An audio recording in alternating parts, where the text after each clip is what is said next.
Hello and welcome to Analysing Avatar. This week we are sitting down, we are sitting down. Well, I mean, I'm sitting down. You're sitting down, Chris, I assume? I'm sitting down, baby. Yeah, I said that, and then that suddenly felt like a very bold presumption to make, and then I went, no, that makes sense. We are sitting down to review In Harm's Way, which is, I believe, the 4th episode of Book 3, Change. This, for those of you who don't recall, is the episode in which, the first thing that happens is Zahir breaks out his I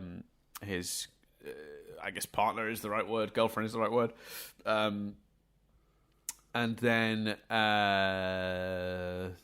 we head over to Korra, who is just milling about in Ba Sing Se, discovers that all the airbenders have indeed been kidnapped because Mako and Bowling make it back. And at that exact moment, or not exact moment, pretty close to that, Lin Beifong shows back up and is like, hey, there's this whole other thing that's been going on with Zahir. And she's like, all right, well, if you want me to get out of the city, we've got to break these airbenders out first. And then they go on a big adventure to break out all the airbenders. Lots of airbending and various bending action. And then eventually they escape. And then there is a bit of a sad parting of the ways, as it seems that Korra is going with Lin to be sort of protected, so to speak, and deal with the whole Zahir situation. And Tenzin is taking the group of airbenders who are very, very sweetly agreed to properly join the Air Nation rather than continue to be under the rule of the Earth Queen. And I love it's a really nice moment. Tenzin gives them the opportunity to choose for themselves, and they choose to become true airbenders, true air nomads. So they go with Tenzin while Korra goes the other way to deal with arguably the A-plot, Zahir, the villain, the big thing. I like this episode a lot. In short, I think this is a really good one. I think it's full of ton of fun action. There's lots of like nice tiny character moments. There's some really interesting like ways they solve problems. And then, of course, I think that parting at the end is quite sad. And there's lots of tension for where this is going, and lots of intrigue. And also, like, I'm quite excited to see I mean, I felt this when I originally watched it, to see what goes on with these airbenders and Tenzin's training of a new air nation. You know, that's really exciting. So that's where I'm at with this one. I think it's a really great piece to this puzzle. How are you feeling having just watched it? Did you watch it this afternoon, Chris, or did you watch it like different, like an earlier point? No, I just watched it about an hour ago. I really enjoyed it. I thought like you say, good fun action, some good visuals, some nice. We're ramping that plot forward. It felt like we very organically moved all the plots forward. I felt like there was a nice balance. I didn't think anything was weighted more than the other.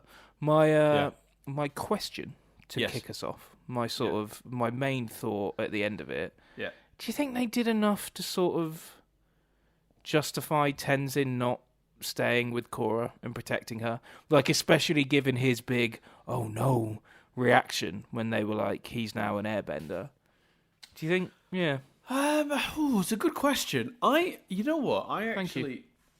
Little bit of fansplaining, maybe, but I think there's enough in the text of the last few episodes, particularly the first episode, to show the importance of the airbenders to Tenzin, and there was enough in this episode. Korra refused to get straight to safety without first attending to the airbender situation, that I kind of see it as an unspoken understanding that Tenzin and Korra have developed. She knows there's no way in hell he's abandoning those airbenders. And that's that important to him. And she understands and appreciates and would be doing that herself if it wasn't for Lin Beifong being a bit strict. So she's going off to be protected. And also, keep in mind, Korra in this episode very much says, I'm not a child anymore, like when they first attacked. We'll come back to that element of the story in a minute. But she says to Tenzin, I'm capable now. I am the Avatar. Like, I can now protect myself. So there's also an element of she doesn't feel like she needs Tenzin. either. So if this is the most important thing that's happened to Tenzin, like these airbenders, and Korra feels like she can look after herself and also fully understands why this is the most important thing to Tenzin, I like to think that this didn't even get discussed. I like the idea that they just knew instinctively there was going to be a parting of the ways here. That's my sort of sweet reading of it, like where I am implying some stuff from text that's there and some stuff just from like my own preferences and how I think these characters have developed their relationship. But I think there's enough there, I think, for that to not be completely unfounded as an explanation for it. But I do think it's interesting you picked up on that, because I feel like there would have been a temptation from a writing perspective to put a discussion about it in. And maybe it was only cut for time, really, and not in the end, because the idea I've just said is sweeter. But that is how I like to observe it. And again, it is very fansplainy, but I liked it because it really did just sort of like fit for where I think those characters are. It sort of fit with my interpretation of where those characters are. I didn't have to reverse engineer that. It just worked with what I'd already assumed, if that makes sense. I'm guessing by asking the question, you were a bit undecided on how you felt about it. No, yeah, a little bit, yeah. No, I was, but I think that makes sense as an explanation. I think it's key to, like you say, remember that she has sort of grown and become the Avatar. And she specifically makes that point in this episode as well. I think that's really important as well. I'm not inferring that's where she is. She literally says when Lin comes for her, "Yeah, I'm not a child. I don't need to be taken away to be protected," which I think does sort of change it a little bit. Yeah, I think that's fair. Yes, no, I definitely thought it, but like I said, it didn't like by any stretch of the imagination like break the episode or anything like that. I thought the episode was great. It's just I was left with that feeling, especially because of such a visceral reaction, and knowing that these dudes have tried to kidnap her before. Yes, yeah, it is. There's something sort of unsettling about that notion, isn't there? I don't know what it is, but the idea that they tried to kidnap her as a kid is upsetting. I don't love the retconning, by the way, of why they kept Korra quite protected and locked up, if I'm being honest. Because I don't think that was the original intent. We should talk about that. So in this episode, we get a really interesting moment right at the beginning when Tonrok, Korra's dad, talks about being the one who put Zahir behind bars. And you go, well, that's a bloody coincidence, isn't it? That's like, what are the odds that Korra's dad would have been responsible for that? And then later in the episode, we reveal that that's not as coincidental as you think, because when Korra was younger, Zahir and his gang had gone after baby Korra, and that is what had forced them to take her to the White Lotus, and sort of keep her under lock and key for most of her youth, which is why when she got to Republic City, she was so unworldly. Like she was so like, I could fish in Central Park, right? She was not a woman of the world. That's for sure. And that's kind of why. And the idea that they even though the Red slight spoilers there. I've just realised what I was saying. Zahir and his cronies, even though they were locked away, they were fearful enough that they kept Korra under lock and key, which I think is really interesting. But I just don't. I just feel like it's a retcon though, and it does. Even though it does pretty much fit, and it does make you go, God, what are their plans? What are they up to? If they wanted Korra as a child, like that's kind of creepy. I just don't like that's the exact reason that happened. It doesn't. It does fit. I don't think there's anything that changes in the timeline as such, but it just feels like they never had that idea originally, and that it's kind of been sort of forced in a bit here. So, but I don't know. How did you feel about it? Did it feel like a retcon to you? What did you spoil? Something for me, or something for you? Yeah, but I caught myself halfway through saying it. So What, the name of the gang or something? Yes. Did you say Red Lotus or something? Right. I did. Yeah. So the White Lotus is the group that protect Korra that Iroh was a member of in the original series. I don't know if you remember. He had the white that like pie show tile. Yeah, I remember that. Yeah. So that was the White Lotus, and I've just given away this group go by Red Lotus, which I don't think has been said in an episode yet. So apologies. Well, that's hardly. Yeah, it's not a crazy spoiler. The last, I know it's not, but the last 4 episodes I've been being like Zahir and his gang, even though I knew they were the Red Lotus. And I thought I was really, I was really pleased with myself for doing that. The Zahir Scooby gang, and I fucked it right at the end. Because I think they're probably going to clarify their more about their intentions and what they're up to next week. But fuck, I mean, I could be. To be fair, I could be wrong about that too. But yeah, that's a bit annoying. Yeah, it's all good. I think it's retconned because they could have done some.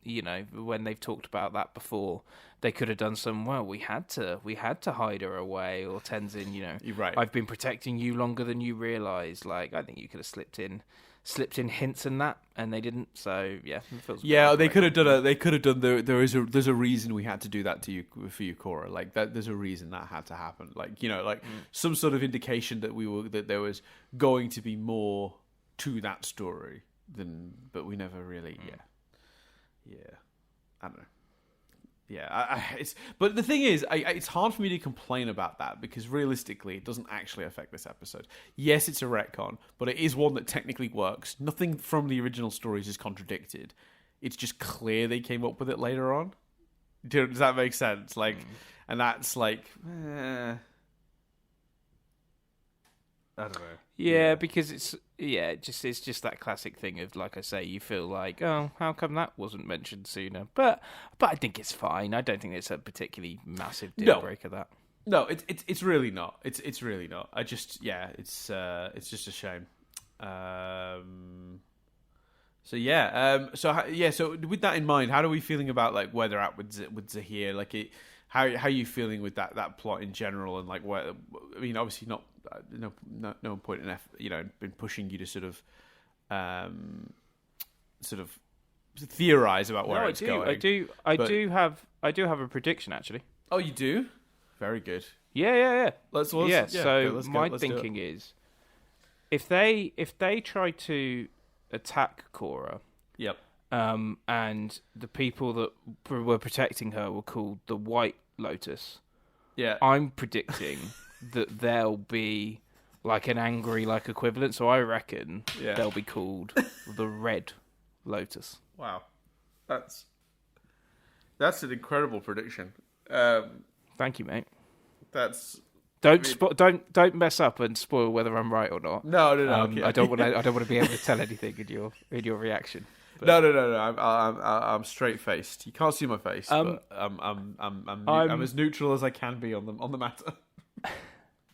I'm very happy that the gang's all together. Like I really liked her escaping, and I've been waiting years to feel this warm and all of that jazz. Yeah, very menacing. She's terrifying. She's such a threatening force on this team. There's been nothing wrong, and I do not think we've had too much getting the gang out of prison. But equally, I wouldn't have wanted a 5th episode of that. I quite want to see them get on with their plan. And like I say, that's not me saying we had too much of that. I just think if there was any more of that, I'd be like, come on now. Which I think means they did enough build up here. I think that means they did the exact right amount. That's how I feel like that's landed. Look, and this is slightly stolen from an off-menu bit, but we've had significant foreplay. I'm hard. Let's see what the bad guy's plan is. Yeah, I'm with you. Oh man, we earned our explicit tag this week. Sometimes I feel regret that analogy. Sometimes I feel bad putting the explicit tag on these podcasts because very rarely do we say anything significantly difficult, but we do often say fuck. We do swear a lot, so I just put it on all of them by default. But sometimes I think we probably didn't swear this time, and I can't take the explicit tag off the podcast, because then young people still might stumble across that episode and then listen to others and hear shit like that. And and it's one of those things where I just know, like, it significantly hampers our searchability. I'm aware of that. I know that we don't come to the top of searches as a result of that. But there's always a part of me that wishes I could go back to 2012, Dan, starting the podcast, and just be like, keep it clean, mate. Just make an agreement to keep it clean. You'll do so much better. Your podcast will be so much more successful, especially when you start reviewing kids' shows. Because there's a Steven Universe podcast out there, Chris, with an explicit tag. That's where we are. Right? Do you know what I mean? I mean, it's one thing for Avatar and Korra, which can get quite dark, but Steven Universe, that's our fault. That's very much on us. It's a niche. Yeah.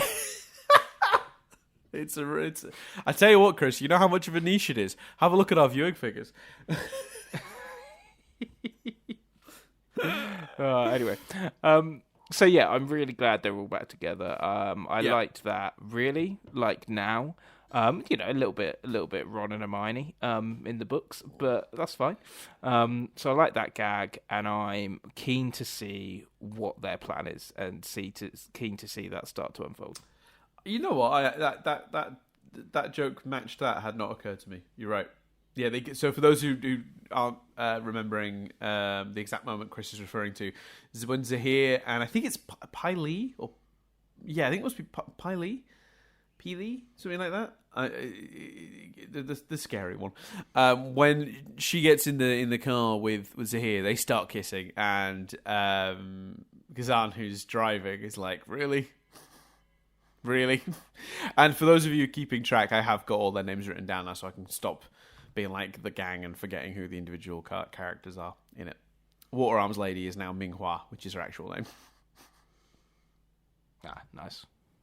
So yeah, I think it's definitely, it's definitely a good dynamic. But I hadn't realised that joke was literally lifted directly from Harry Potter, because they kiss. Ghazan, who's driving, is like, really now? Yeah, that's a good point. But is that lifted from the? I can't remember. Is that's lifted more from the movies though, right? Because in the it's the book. The moment is in the book. The moment is in the book, but it's phrased differently in the book, isn't it? Isn't really now the movie version? No, because in the movie they kiss. So we are veering we are veering wildly away. In the film, they don't kiss in front of anyone. In the film, they just kiss in the don't they later on do it and they sneak the joke in? Because I recall the phrasing being, "Is now really the time?" Something like that. Yeah, I think that's in the book, because then I think he even then goes on to say something like, "We could die at any moment," and one of them, I think it's Ron, responds, "Well, that's kind of why now is the time." Yeah, that's kind of the. I think Ron says that's kind of the point. Yeah. Yeah, something like that. So yeah. But anyway, it's it's all good. I don't know which came first, but also I think sometimes writers just stumble across similar territory. I don't think whichever came first, the other didn't steal that. Like, it's just. We would. I didn't mean to make it sound like or imply that we were suggesting that. Yeah, no, definitely not. No, me neither. But no, I'm excited to see. I think that's just set up really well. You know, they've Blues Brothered it. They've got the gang back together, and I'm excited to see what comes next. Yeah, and I think, like, you're right. It's sufficient of teasing that they feel super threatening at this point. Like we've seen them best so many people now, and it's gone beyond like simple generic disposable guards, and it's gone to Zuko and Tonrok, capable benders that we're familiar with, fucking Zuko and his dragon, and they bested them. Like, it really is it's a smart way of making them feel very threatening. The way they've structured this, it's effective. and it's not been a big part of any of the previous episodes. It's I think it was one scene at most last week. It's one scene this week. Or maybe two, maybe there's one right at the end as well. But like it's very, very unintrusive, which is a great way to build it up in the background before we sort of like fully bring the stories together. So yeah, you're right. That's definitely something that's going to be more of a factor next week. So how are we feeling about the stuff that happens then in Ba Sing Se if we move away from that, like the rescue of the Airbenders, the sort of slight turn of the Earth Queen? I say turn, like the slightly more obvious villainous turn for the Earth Queen. We already knew it, but she ends up openly becoming it this week. How did that all work for you? Yeah, I thought that was setting up an interesting plot. You know, having someone with, even though they've taken the Airbenders, still quite a powerful army. Against, you know, are they gonna go back to that? Are they gonna cross paths again? Yes. Is she gonna be a member of the Red Lotus?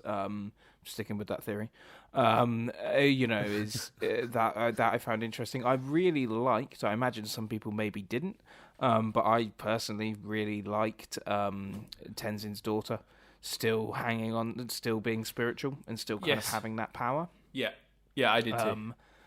That's a point, isn't it? Like, you know, did we? Oh no, they kind of addressed in the first. No, where's the spirits gone, Dan? Like, wasn't there a whole thing in the first episode of like the struggle with the spirits, or did she solve that problem in the first episode? I can't remember. She didn't solve it. No. But she left Republic City, which is where it was happening. So the mayor was like, Right, like the mayor or the like whatever they call him, like the leader of Republic City, was like, you know what, Korra, we're sick of your attempts. We're going to deal with this ourselves. Get out. And she's like, you can't kick me out. I'm already leaving. You know, it was one of those. It was Right. you can't fire me. I quit. It was that. So that's still happening, but it's happening at the epicenter, which is in Republic City. So it's not quite spread to the whole world yet. Although there is a shot in this episode where they're just hanging out with Boomchu, the big spirit rabbit, Boomy's mate, just is there. And I remember saying to Nadia, we watched this together, I was like, is that Boomchu? She's like, yeah. I'm like, why? Like, no, have we established that Boomchu's been with them this whole time and I've just not been paying attention? But I guess so. I guess he has. Yeah, fair enough.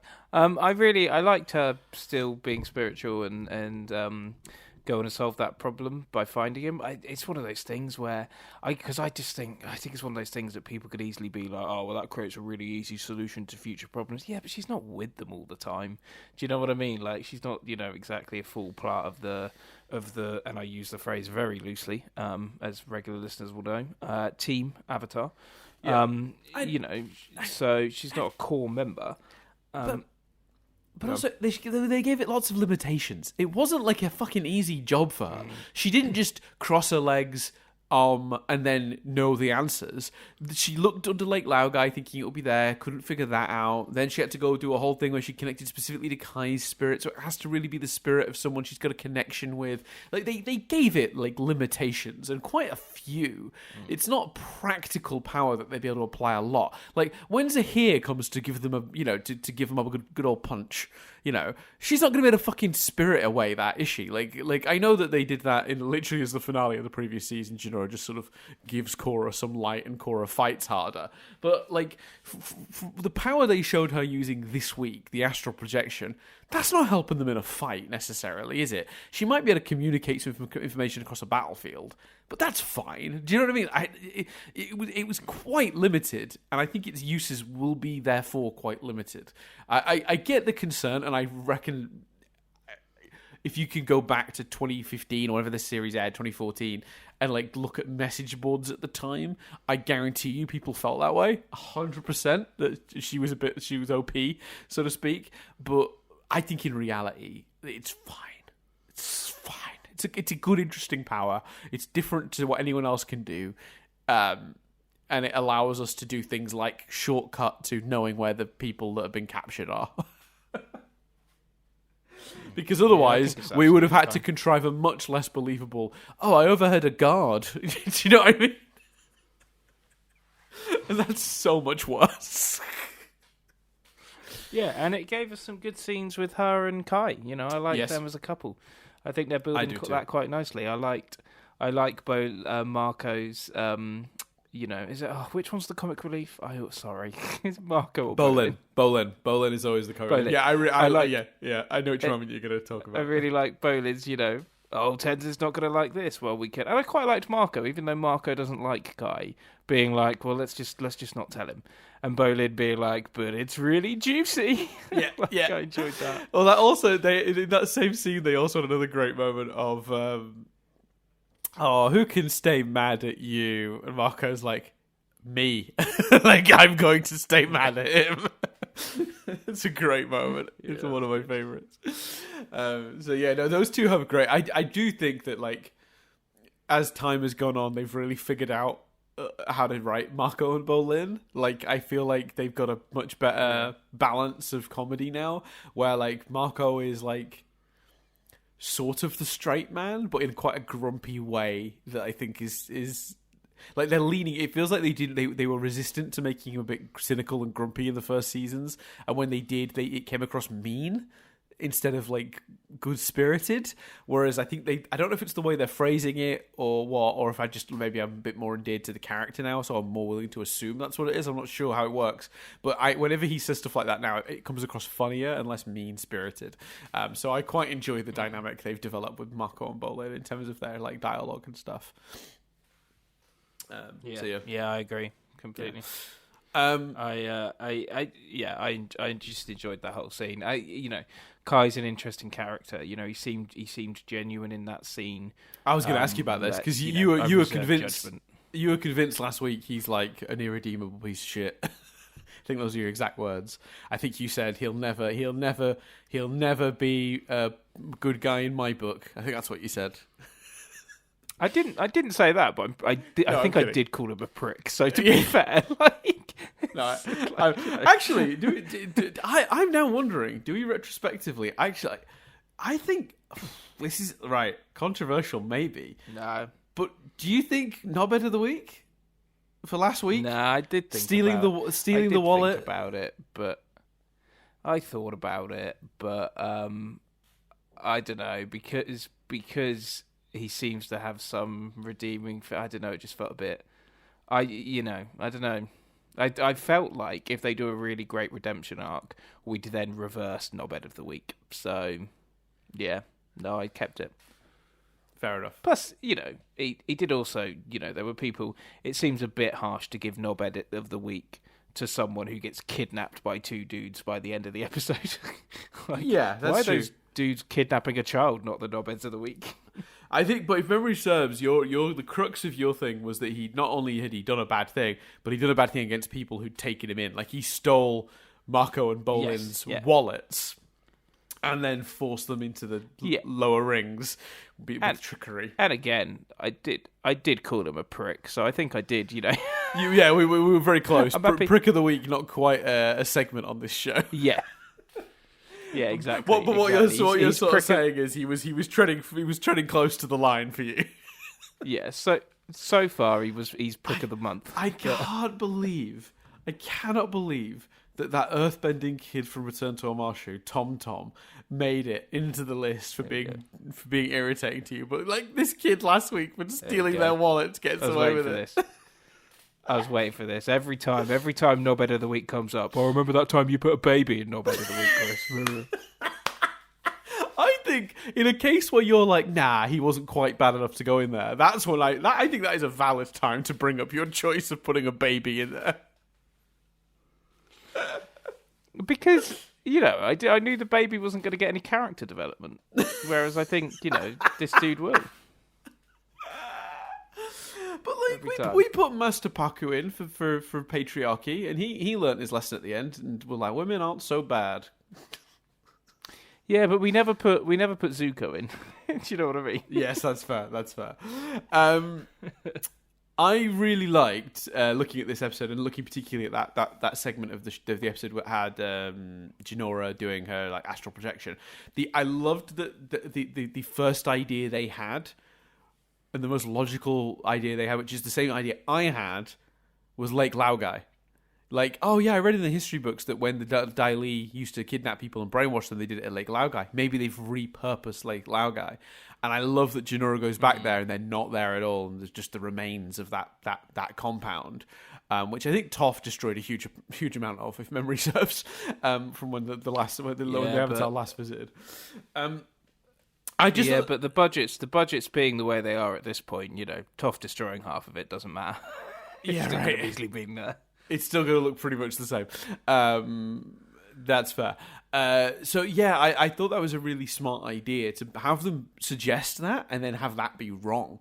Like, because the odds of them using in such a huge space and with the powers of the Earthbenders to basically create an underground tunnel network pretty much anywhere that they want, they could make an underground tunnel network under their house. In fact, it wouldn't surprise me if under Ba Sing Se and probably Omashu too, is just these never-ending intricate tunnel networks, and like, you know, two neighbours, oh, my tunnel's bumped into bloody Jim from next door's tunnel. Jim, why you built your tunnel so close to mine? You know, I like, if there's a lot of earthbenders around, you've got to imagine that's actually quite common.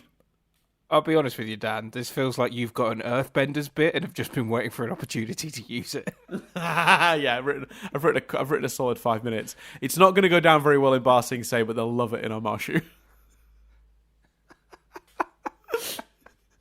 When I get my 5 minutes at the Chuckle Hut, I tell you what, it's gonna fucking slay. Well, look at this high quality content that the people that don't want to hear us talk about erections are missing. You know.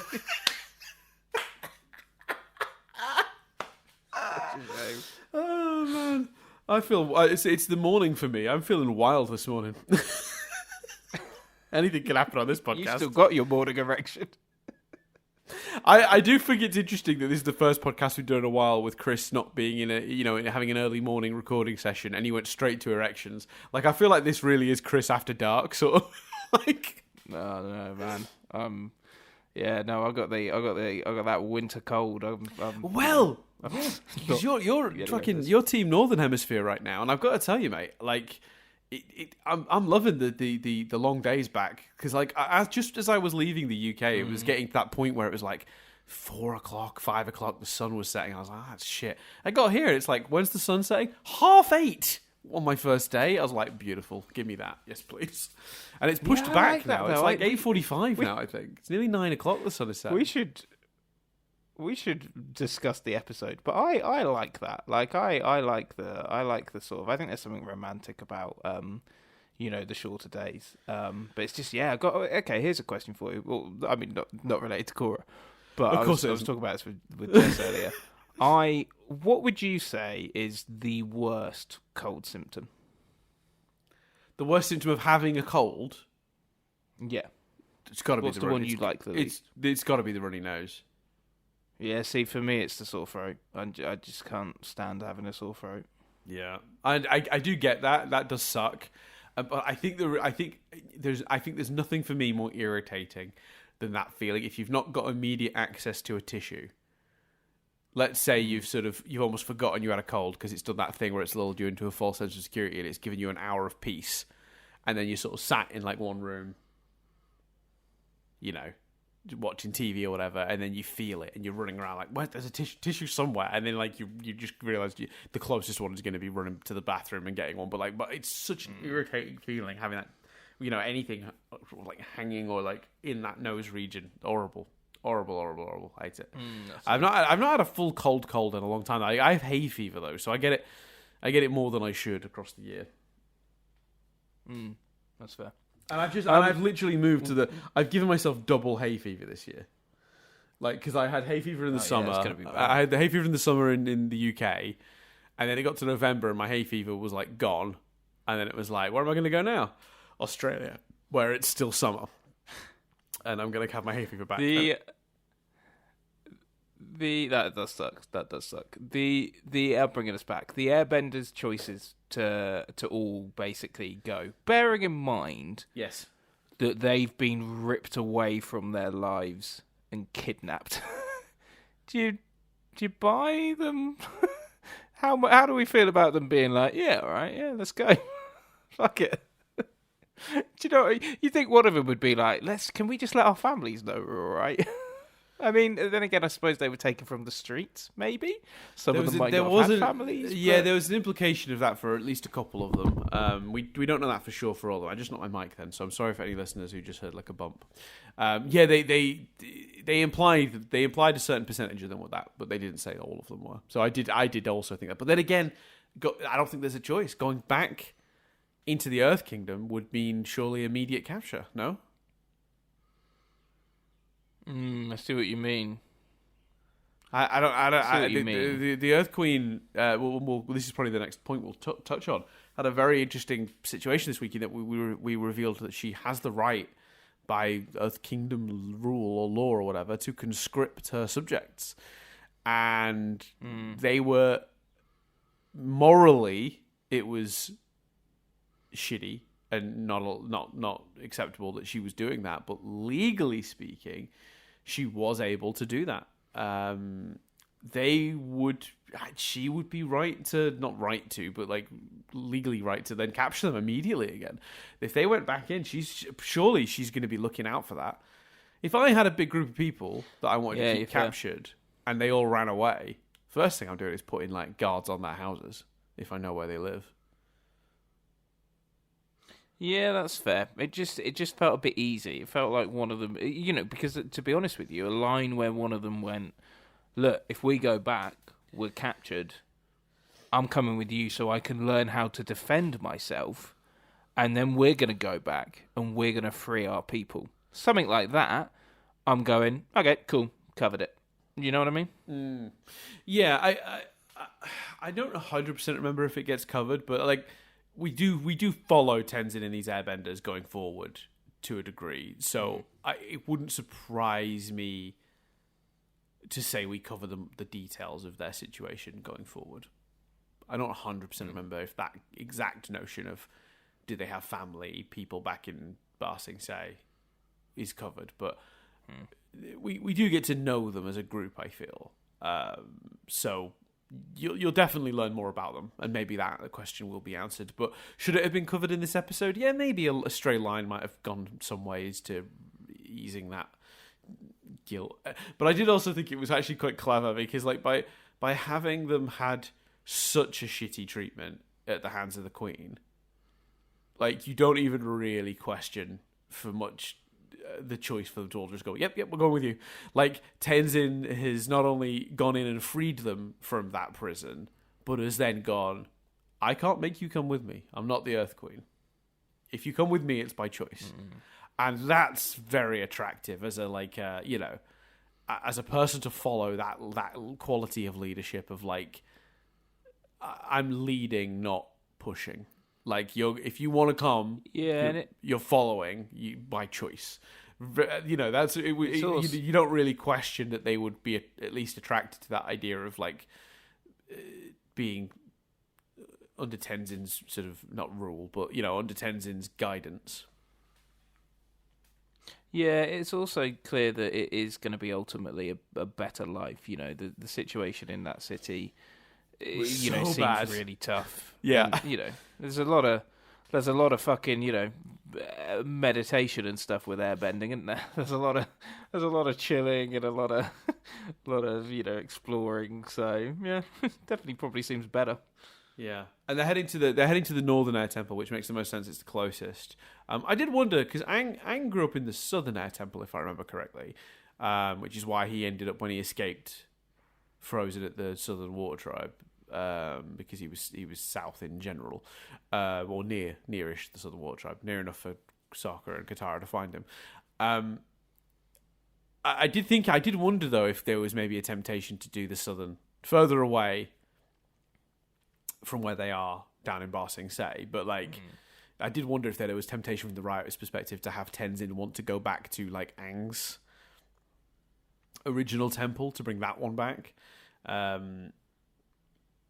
maybe. But he did say north, so that's where they're heading. I just thought that was interesting as a choice. So yeah, because the Northern Air Temple, is the Northern Air Temple not the one that was taken over by that scientist and his son? So they're gonna have to do some of the damage there, right? I think. Like I should look that up. Let me look that up. Because I'm, the Northern Air Temple. I want the episode, not the.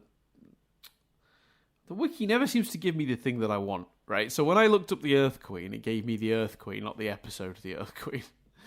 And when I've looked up the Northern Temple, it's given me the location, not the episode called that. Yeah, the machinist worked there. Yeah. So the Northern Air Temple is the air temple that Aang visited on their way to the North Pole in the first series. And when he got there, he was like, "Hey, it's like my original, and like it's where like Monk Yatso or whatever it was. I think it's where Monk Yatso grew up or whatever. This is like my home in a way." And then they got there and they're like, "No, it's been taken over." Because he thinks he's seeing airbenders, right? But it's actually like that kid in his like glidey chair. Oh yes, yeah, I remember. And they've built machines through like old temple like murals and stuff, and Aang is like horrified. So yeah, that's where they're going. So I wonder if we're going to see signs that that's already been undone by maybe the air acolytes, the volunteers that have helped out Tenzin and his family. I guess we'll see. Anyway. It makes a lot of sense that people would want to join with that. I think that made sense, and it was a sweet moment. I think for Tenzin, like you see how much that meant to him to see that group of people. Yeah, it was played very nicely. Yeah, and obviously after a season of not getting anywhere with anyone, like you could argue that it was a bit convenient that there was a group of people airbenders that had been so mistreated they were willing to jump on board. So now he just has a group without having to individually convince people. But I don't know. It made sense. It worked. Also, he was always gonna get a group, wasn't he? Like, it's fine. Yeah, it's convenient a way of doing it as any. I did think it was very bold. We should briefly talk about this. Knowing that the Earth Queen wasn't technically doing anything illegal, Korra's choice to go against her as the Avatar was a very bold move politically. Do you know what I mean? Like, yeah. That's gonna have some ramifications in the wider world. I feel, I don't think she can just do that. As she was doing it, I was like, "Ooh, like this feels, ooh, okay." Yeah, it feels like the world of Korra has gotten like a little bit more like politically charged in that like the Avatar has to be more careful now in Korra's era than Aang or Roku or Kyoshi did in their eras, in terms of like the politics. Like it feels like there was an agreement in the olden days that the Avatar was kind of almost above that. Like, there's that scene where Roku bursts into the Fire Nation to put not Firelord Ozai, Firelord Sozin in his place back in the day. And, like, I didn't go, whew, political ramifications for that, even though that literally led to political ramifications, because without those choices, we wouldn't have had 100-year war. But I didn't watch that scene feeling like he was potentially lighting a match that was going to like spark a fire that was going to become a thing. Whereas Korra this week, I was like, that's a bold move, Korra. Like, you've not stopped to think about the politics of this. Should someone not be governing Korra's choices here? Do you think in some ways, though, it's... I trust it because, I'm always going to trust these writers, and I know you speak very positively of Series 3, but I'm like, we're putting a lot of irons in the fire here, and they didn't all fucking come together to form a sword last season. Like, yes. We've referenced two things. Yeah. The thing with the spirits and the Earth Queen being annoyed at Korra. Yep. Those two things aren't being followed up on immediately, and they weren't. They were left hanging as threats and issues, but we're not going to cut to them next week, so... No.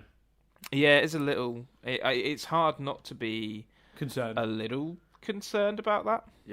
Yep, no, I totally get that.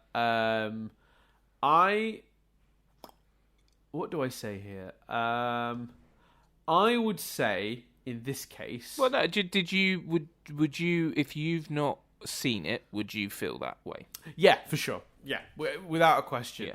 Well, that's a good... okay, let's do it. If we were doing this the way we were doing this, and I was watching it, and we'd reviewed Season 2 in the sort of detail we'd reviewed Season 2, Yes, absolutely. On my original viewing, maybe not as much. Because keep in mind, on my original viewing, I thought season 2 was fine.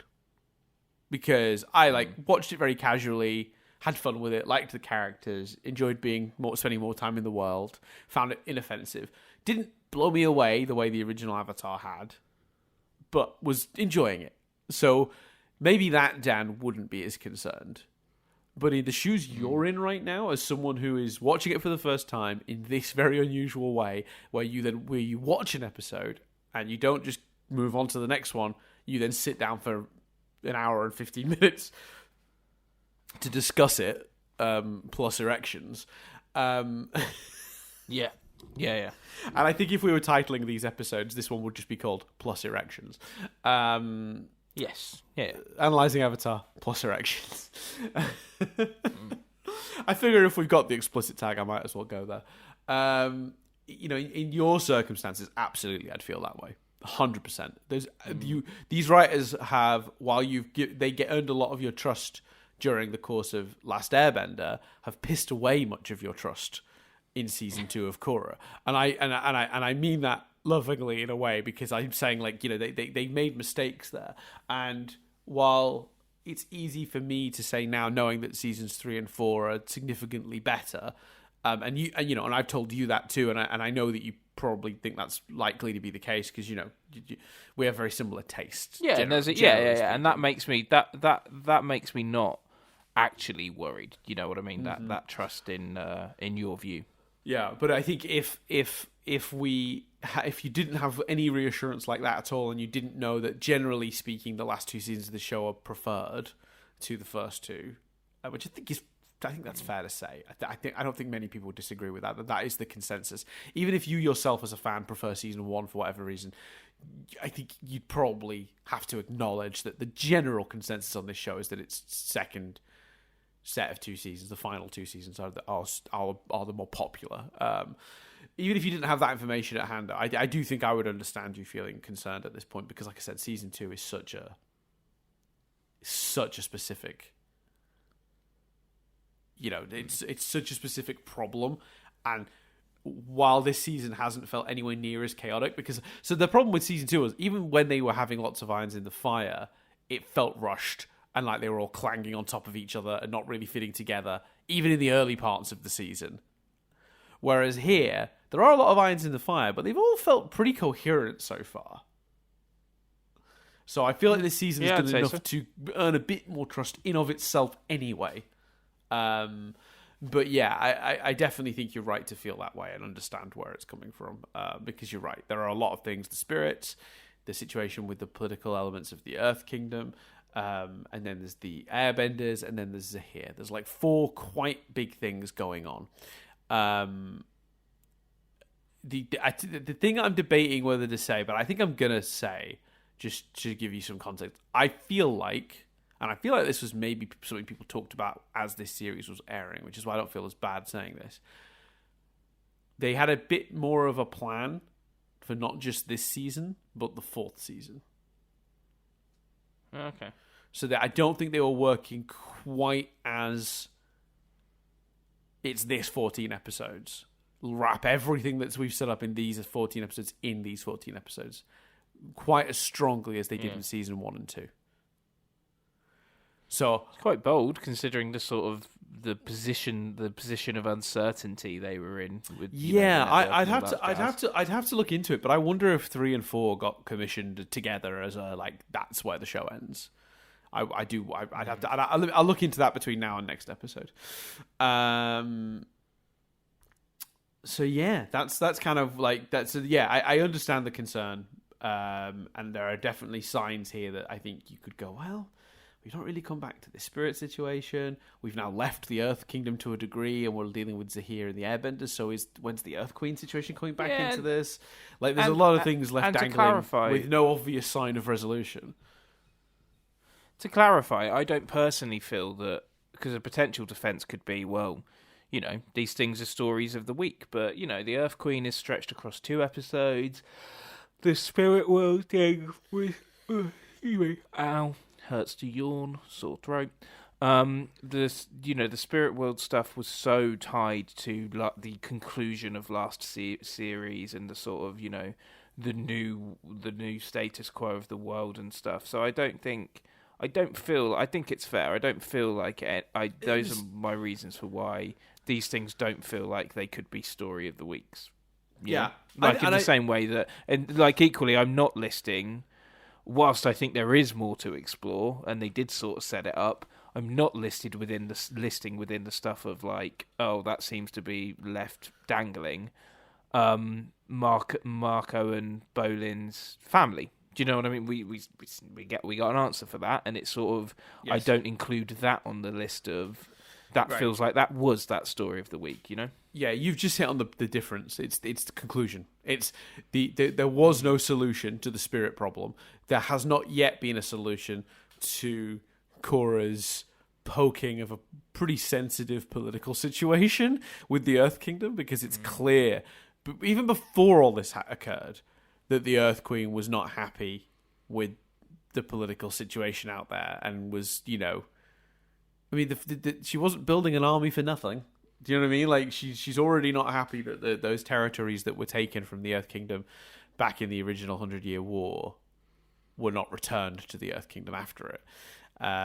So it was already a sensitive situation Korra blundered into, and she's only gone and made that worse by kidnapping those airbenders. So I just feel like that is deliberately an unresolved plot. That's the difference, right? The family thing. Marco got his closure. They met the family. They're there now. They can go visit them after the events of this season if they want. You know what I mean? They know where they are. They've now got those links. It's like that plot is kind of to a degree resolved. They learn about their past. Their family learned about them. They met. They had emotional catharsis. A scarf was exchanged. That's very different to what's happened with the spirits and the Earth Queen, in that those two things are very much not resolved.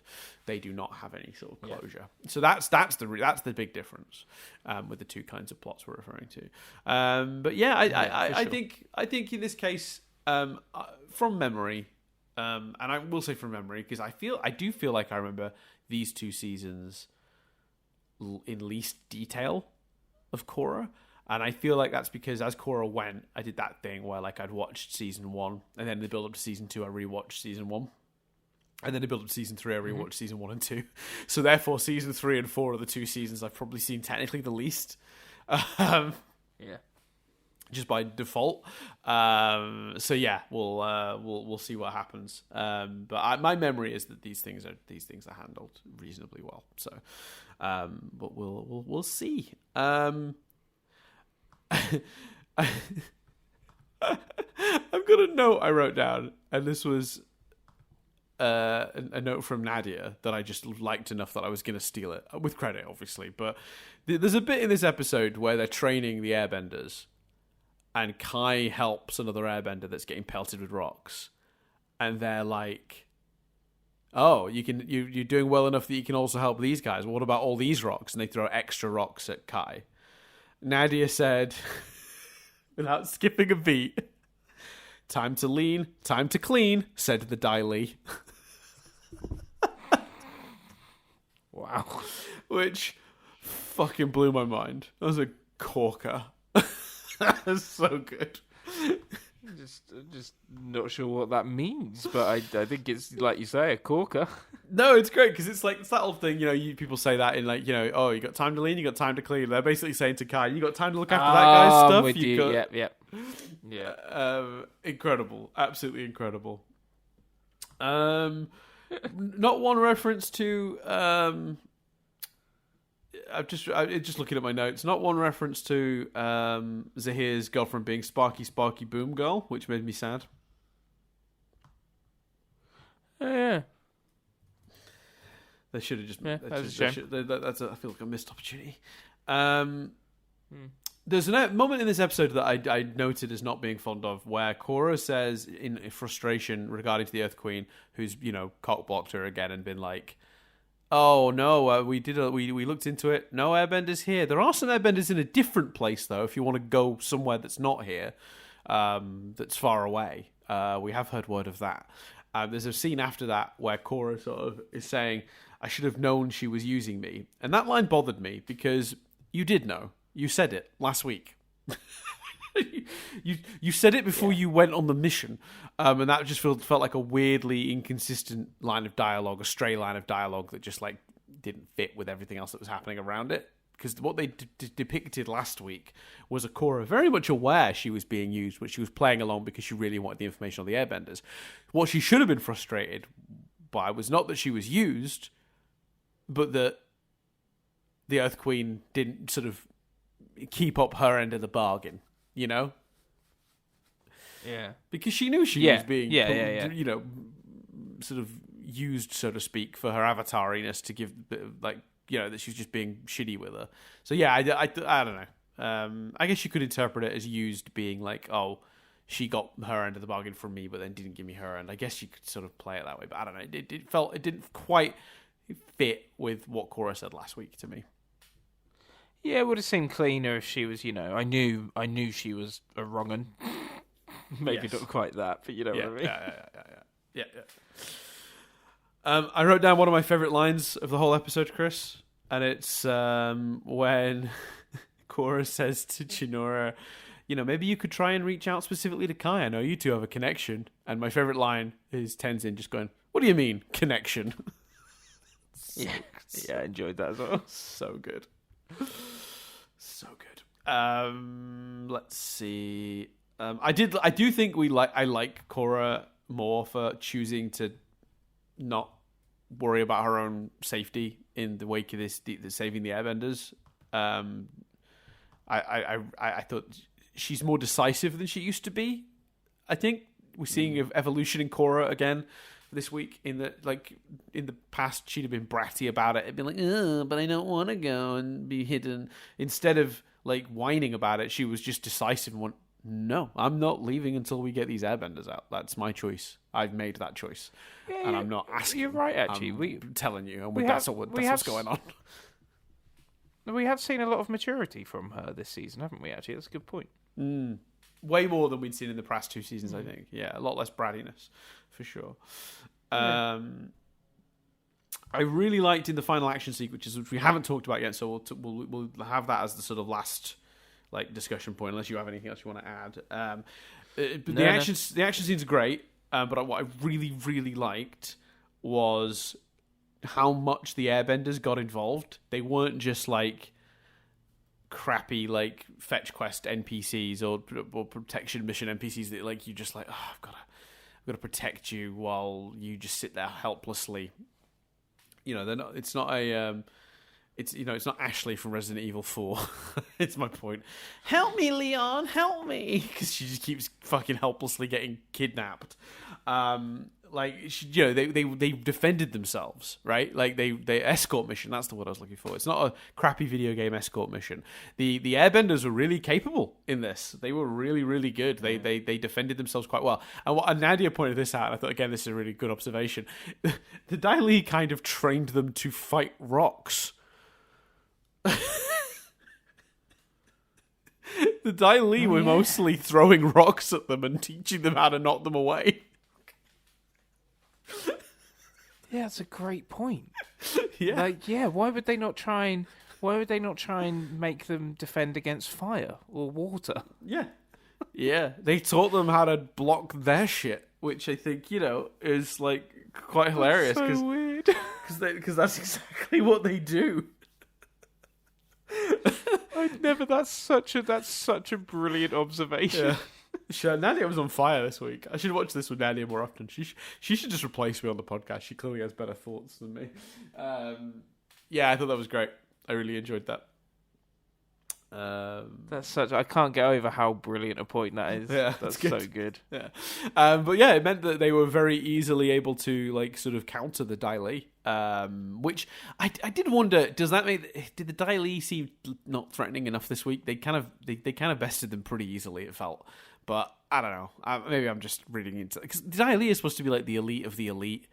And these airbenders that got airbending 5 minutes ago are like beating them. And I know I've just explained they've been trained specifically to deal with the Dai Li's attacks, but like, I don't know. did feel a bit easy. Not just with them, but like everyone fighting the Daily this week. But that's fine, I guess. The action scenes themselves were really cool to look at. I liked when they were escaping and the Daily were like firing those little pellety rocks at them. Not one of them hit. Bit of Stormtrooper syndrome in that sense. They just seem to be hitting everywhere around the heroes. So there was a certain amount of plot armor there, I guess. But like, really fun sequence, I think, towards the end of the episode. I assume you felt similarly. I thought it was very action-packed. I thought it was quite cool because we'd already had that visual of, when they first get there and they're, I can't remember if someone says I'm not alone but like I'm pretty sure we get a kick-ass visual of them about to kind of attack and defend and rescue them, to then get the visual of all of them lined up airbending with Tenzin and finally I don't think we did. Maybe did we take a shot? Did we have a shot cut? Did we cut to get Tenzin looking really happy in that moment? I don't think we did we? Maybe that would have been nice. Because that's the first time. That's the first time Tenzin's fought with like a group of airbenders. That's a huge thing for him. But I don't think we cut to him. That's was a great moment, maybe. But that moment when they all do it together, really, really cool. Really, really cool. My favorite moment from it, brilliant. probably. Yeah. I just think potentially missed opportunity to not cut to our boy Tenzin looking happy. Hey, I mean, the man's focused. What can I say? What can I say? Well, that's true. And we know this from last week. Also ripped. So Oh man, he was ripped. Was it last week? The week before? 2 weeks ago when he was ripped. When he did the demonstration. That was episode 2. But so I reckon he was just sat there while they were all airbending around, just thinking, I might go to the gym later. Wait, he's just thinking about his workout. Yeah, I reckon Tenzin is secretly a gym bro. How much do you lift, bro? Oh, yeah. How much do you lift, bro? And the other guys at the gym make fun of him because they reckon he's using air to do the lifting, but actually, from his physique, that's not the case. But they do it just to annoy him.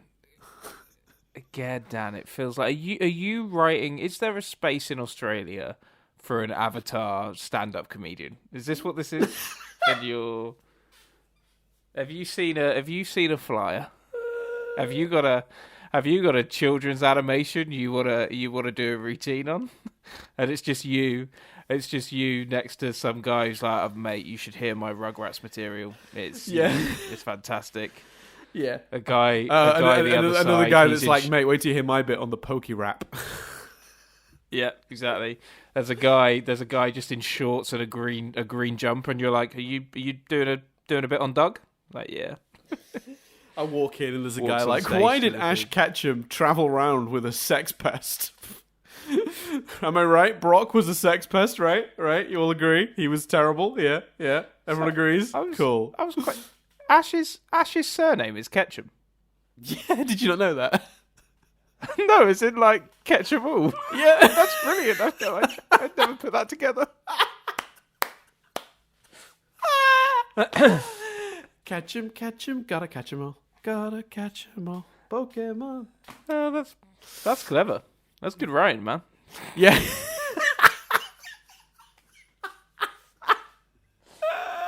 Anyway, I do love when they adapt like Japanese anime to like to the UK or to like English language countries, and they can sort of like make everything fit in like themes. So like in Dragon Ball, a lot of the Saiyan lineaged characters have names that could be related to vegetables. So they come from planet Vegeta. Right. And then Goku's original Saiyan name is Kakarot, like carrot. His brother is Raditz, a bit like radish. Then there's Nappa, who I think is somehow related to a vegetable, but a Japanese vegetable. And then there's the Brief family, so Bulma Briefs, but her sister is called like, I think like her sister or daughter is called like Bra, and like her son is Trunks. Like they're all related to underwear. It's such a strange, like they just, because like they get to name all the characters at once because they're not being introduced slowly. so they could just create a theme like that.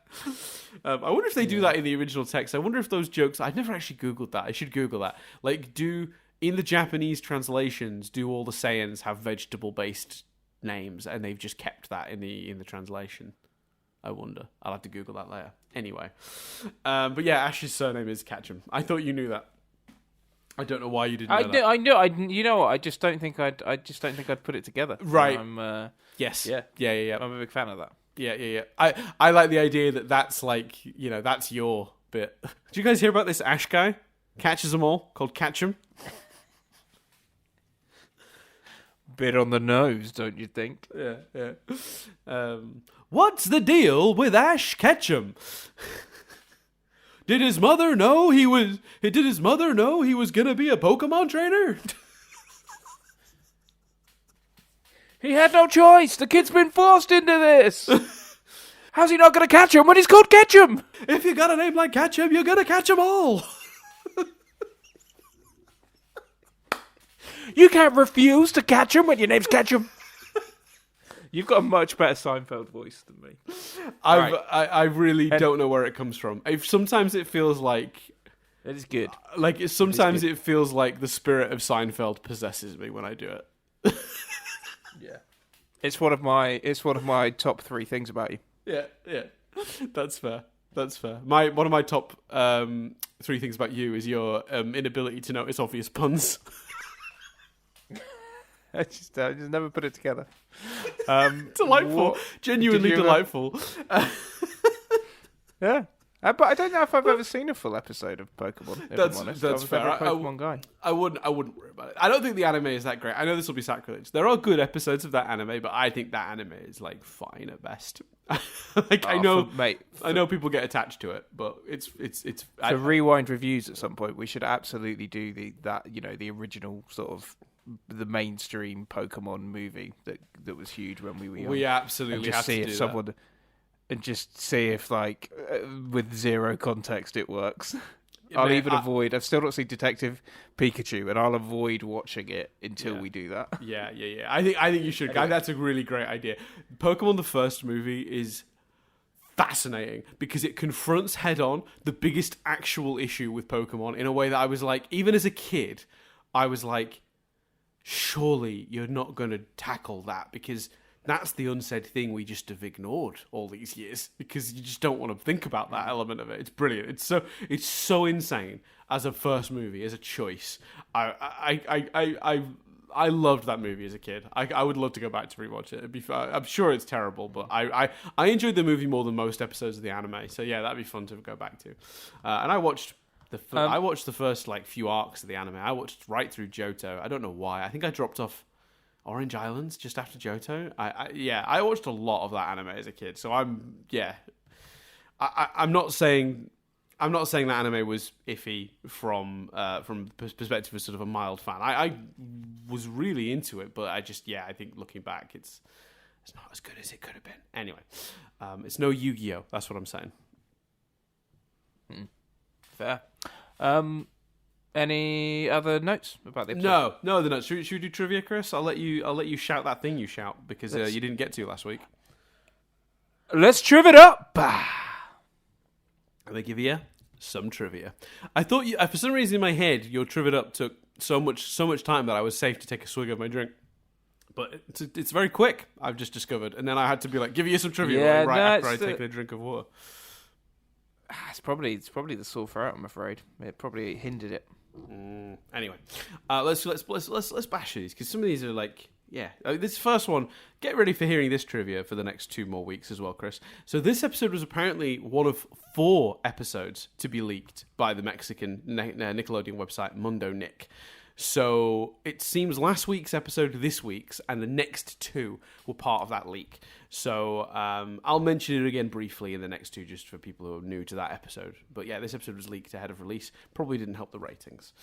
The Earth Queen's allergic reactions to animal fur were originally going to be even more pronounced, with Michael Dante DiMartino deciding to cut down how much the monarch sneezed and had a fit as it was being recorded. So yeah, they changed their minds. There were a couple of scenes cut from this episode. A scene in which Asami and Lin speak into their airships. So, like, give, I guess it says speak into their airships. I don't actually know what that means. That's barely English. Talk at the airship, or speak in the airship to each other, or speak to the people within. I don't know what that means, but that scene was cut apparently. There was also originally storyboarded a flashback scene depicting the Red Lotus. I did it. I blew it. Oh, I'm sorry, Chris. Oh man, depicting their first attempt to kidnap Korra. But they were both removed before the final storyboard. I don't think I needed to see that. I think that's fine not being in the episode. Yeah, I don't know, I thought maybe we'd get like a flashback episode or something, so, yeah. Yeah, but the idea of putting a small flashback into this episode... Yeah, that's what I'm saying. I think that would have been out of place and odd. Like, I'd rather, if we're going to see that, like, give it to us in more detail, maybe, or, yeah. Right, yeah. Otherwise, I mean, otherwise it's as detailed... Otherwise, it's as detailed as, like... saying it. Do you know what I mean? Like, showing it while someone explains it in this context at this speed doesn't give us any more information, just allows us to visually see it. No. I don't know, it just doesn't, it doesn't feel necessary. In the commentary for this episode, which I assume is on the DVD and Blu-ray, Brian Konietzko expressed an interest in seeing the flashback that was cut illustrated by a storyboard artist and comic writer, Johanne Mate. Hope I'm pronouncing that right. I don't think they ever got around to doing that, though, sadly. But it would be cool to see, whatever the plan was. The scene in which Minghua opens Pai Li's cell door. I hope I'm pronouncing Pai Li's name correctly. I don't think I am, but it's a name with like a comma in the middle of it, so I suspect I'm definitely saying it wrong. I'm going to make a note of the phonetic pronunciation of that at a later date. But the way in which Minghua opens the door was actually inspired by an episode of MacGyver. I assume original recipe MacGyver, not modern remake MacGyver, because I'm pretty sure modern remake MacGyver is after this show. But basically, the titular character, MacGyver, was trapped inside of a meat locker and escapes by trickling melted water into the lock, and then once the water froze, it expanded and broke the lock. So that's where that idea came from. Makes sense? Fair enough. Works. Yeah, that makes sense.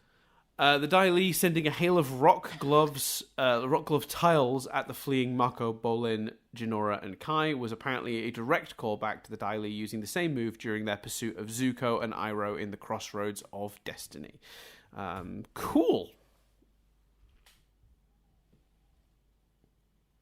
Yeah, that is cool. I don't have anything to add to that. You seemed to pause like you wanted me to. I panicked then. I was like, yes, but it sounds cool. That's a cool reference. Yeah, I think so. I didn't just have anything to add to that myself. So I thought maybe Chris will, and then you didn't. And I thought, all right, that's cool. We'll just move on. Nothing. Would you like to do a little bit of feedback from last series, Chris? It's occurred to me that last week, I don't think you did the song. Oh. I just make one up, right? I think. Yeah, it's not been that long, Chris. You did one for episode 2. This is only episode 4. Yeah, we want to hear your thoughts, and we can react to them retrospectively. Let's be honest, it's a good opportunity to not talk about erections for the first time in this episode. So, hi, welcome. Feedback from... Oh. Yeah, sorry. Go. You finish the song. Feedback from previous times. Hi, I'm Dan, and welcome to Feedback from Previous Times. For the comment from this week, hey guys, I would like you to talk about erections. No, kidding. Wouldn't that be an amazing coincidence? No. I think we've talked about erections so much this week, Dan, that talking about them any further would be too hard. Now he's not recognising puns.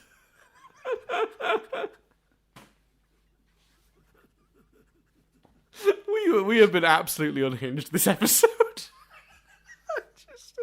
We need to do it the other way around. And he was like, "Hey guys, did you mention that previous episodes Chris was up in the morning and Dan was in the evening? Yeah, do it that way round, lads." Yeah, this is the way around where I'm in the morning and Chris is in the evening. Turns out Chris in the evening when it gets dark just gets fucking filthy. No, I'm kidding. This is a comment from Ninjak11. And they left a couple of comments. One of them is a much more involved one that we'll get back to, I think, later this season. But this one, I want to nip this in the bud because I just don't think this is ever going to happen. But we were talking about what we do. I think when we finish Avatar / Korra, do we review another show? Do we wait around to see because there's word of movies and shows in the extended world of Avatar coming up, so keeping this podcast going seems to make sense in a world where Avatar is going to keep going. But we chatted about that, and then we chatted a little bit about One Piece and the joke of doing, because One Piece is over 1,000 episodes in. Ninjak has commented, "I'm looking forward to the first episode of Analysing One Piece in 2516. Now, I know this is a joke. I understand that, Ninjak. It's a good joke. But let me tell you now, there's no chance we're ever in a million years covering One Piece. It's 1,000+ episodes. There's just no way.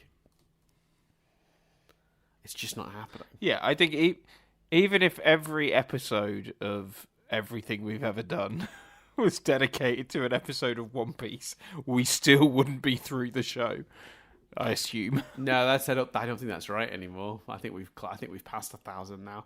I think the last time we tallied that up, we were at 750, 800. So I reckon we are probably over 1,000 now. I'll have to double check that, but yeah. Wow. But yeah, it's way too much. No, not happening.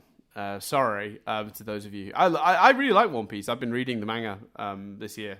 We reviewed the live action show. I had a good time with it. If you want to hear us talk about One Piece, you can hear us talk about the live action show on our podcast, Nothing But Static. But yeah, it's not happening. Yeah, sorry. Loved it. Loved that show. Yeah, it seems unlikely. Yeah. I can't ever see us finding the time to commit to that. But even if we did it as reviewing the arcs, we'd watch 10, 15 episodes, then review that arc, or 20 odd episodes, whatever it is for each arc, and then sort of do it. Even that'd be too involved, I think. Yeah, good gag though. I enjoyed the gag for sure. I did too. Anyway, moving us on. Thanks everyone for listening. You can get us in all the usual places. If you'd like to leave a comment for us to get next series, to do us feedback from next series, which will be the last opportunity to do that, because obviously after season 4 there won't be a next series, unless we do cover the live action show or some mystery new Avatar show that they're working on that we don't yet know the exact details of. Maybe that'll happen. But yeah, head over to youtube.com/nothingbutstatic.uk, leave a comment under the relevant episode for your comment, or you can email it to us, mail@nothingbutstatic.co.uk. If you'd like to support the show, there's a few ways you can do that. First of all, if you'd like to support us with your money, with your hard-earned money, you can do that by heading over to patreon.com/nothingbutstatic, and that gives you access to a few things. For as little as $1 a month, you get episodes of this podcast 1 week ahead of their usual Spotify, iTunes release. You also get access to our Discord, and you also get access to our exclusive podcast, Nothing But Lyrics, which is a monthly thing where we take the lyrics of a song and really overanalyze them to the point of it being almost excruciating, but I think it goes past excruciating, comes back round to being funny. So that's loops right back round, people. Because we did Story of the Year, I think it's Till the Day I Die, and then we realized when we finished that we'd been analyzing the lyrics for nearly an hour, which is fucking ridiculous. Fucking ridiculous. Yeah, what have we got? What's next? I can't remember. What song's next? Oh, a short one, thankfully. Sugar Cult, Bouncing Off the Walls. That's the next one I've chosen, right. Which I'm excited about. Because it does have one of a lyric that I know off by heart and can do without looking at it, like a verse that's so insane. I love it so much. Anyway, we'll come to it. So yeah, check. In fact, by the time the listeners are hearing this, that's out. That's our January episode. So, oh, nice. Sign up to the Patreon. You can hear us talking about Sugar Cults Bouncing Off the Walls if you wish to know about the lyrics to that. But we've also done we broke down the lyrics to I Want It That Way by the Backstreet Boys, Two Become One by the Spice Girls, Tia Lupe, Alien Ant Farm, like Wintering by 1979, 1975, whatever that band are called. And yeah, it's pretty cool. We really enjoy that podcast, and I really like it. And the people who are on the Patreon that listen to it all seem to really enjoy it. So it's really good fun because it's sort of every episode can be very different depending on the tone of the song, or what we're doing with the song, whether we're making fun of it or trying to actually figure out what it means. Like it's a really dynamic podcast. There's a lot of different ways an episode of that can go, and I think we've not yet been able to pin down, like, there's no rhythm to that podcast in that. Like the tone of it just seems to shuffle every week, like, to something completely different. Some weeks are extremely jokey, and some weeks are extremely serious. Like, yeah, well, it's good fun. I really like it. So yeah, check that out. Again, for as little as $1 a month, you can give more, but all the tiers are equal on the Patreon. It's just how much you want to give. And what I always say, and I borrow this from the Weekly Planet, but any amount of money that you would not miss if it fell out of your pocket is the amount of money to support us with. A penny more, even a penny more than that is too much. So yeah, and if you can't support us financially, absolutely fine, no problem. There are some other ways you can do it if you still feel like supporting us, which is, of course, liking, subscribing, commenting. All of those interactions with our podcasts on the various platforms helps with that. So if you review us on iTunes or on Spotify, or you like the podcast on YouTube or subscribe to our channel, that all really helps. Of course, the other way you can support us is by telling a friend. You've got a friend who enjoys Avatar The Last Airbender or Korra, point them our way, or old movies from the 80s and 90s. The Rewind Reviews, our other podcast that we do, or if just television in general, Nothing But Static, our main podcast, which comes out every 2 weeks. Yeah, that's a way you can support us. And the final way, of course, is just keep listening. We love it when you guys do that. So yeah, that's all the stuff. That's all of the spiel out of the way. Thanks everyone for listening. Great spieling. That was good. Yeah, it's like, is it like 10 in the evening for you now? Yep, 10 past 10, yeah. Jeez, sorry, Chris. Is that right? I'll forgive you. Yeah, I guess that was always going to happen, wasn't it? Because if we was doing a podcast that normally takes about an hour and 15 minutes, and we were starting at 8:30, I guess 10 o'clock was actually really a likely scenario, wasn't it? Yeah, dude, like, honestly, like, there's no way I could be mad when at one point, let's not forget, I asked you what you thought the worst cold symptom was. What a riveting podcast this has been. I can't then be like, I can't go down to Jess and be like, fucking Dan stretched out the podcast. That's true. That is true. I mean, I'm sure I did. I'm sure I'm as guilty in different ways. But yeah. Anyway, thanks everyone for listening. We love you to bits. And I guess we'll see you in a week's time. So thanks everyone for listening. I've been Dan Doolan. I've been Chris Billingham. We'll see you in a week's time when we sit down to review The Metal Clan.